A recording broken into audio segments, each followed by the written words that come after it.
Hi everyone, ఇది హైదరాబాద్ లో day 4 Sunday. వాళ్ళ ఇంట్లో మా కోసం చేసిన స్పెషల్స్ అన్ని వీడియోలు చూపిస్తాను. వీడియోని అయితే లాస్ట్ వరకు చూడండి, ఎక్కడ స్కిప్ చేయొద్దు. ఫస్ట్ అయితే బగారా రైస్ చేశారు, అలాగే మటన్ కర్రీ ఒకటి చేశారు. నెక్స్ట్ వచ్చేసి అందరి ఫేవరెట్ చికెన్ కర్రీ. అండ్ అలాగే మా ఆయనకి చాలా ఇష్టం గారెలు అంటే, సో వాళ్ళన్నీ కోసం అని చెప్పి తను స్పెషల్ గా చేసింది. అయినా చికెన్ మటన్ ఉండేటప్పుడు గారెలు ఉంటే ఆ టేస్టే వేరు కదబ్బా.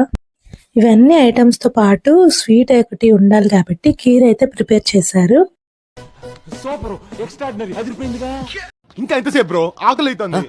ఇంకా సరదాగా అందరం కలిసి లంచ్ అయితే చేసేసాము. లంచ్ అయిపోయిన తర్వాత మేము బయటకు వెళ్దాం అనుకున్నాము. ఈవినింగ్ 3 అయిపోయింది లంచ్ అయ్యేటప్పటికే. ఐటమ్స్ తిన్న తర్వాత ఎవరికైనా నిద్ర వస్తుంది, కానీ మేము బయటకు వెళ్ళాలి. ఎందుకంటే ఈరోజు సండే కదా, అంతా తిరిగి ఎంజాయ్ చేయాలి. ఎక్కడికి వెళ్ళామనేది నెక్స్ట్ వీడియోలో చెప్తాను. అంతే వీడియో, బాయ్ బాయ్.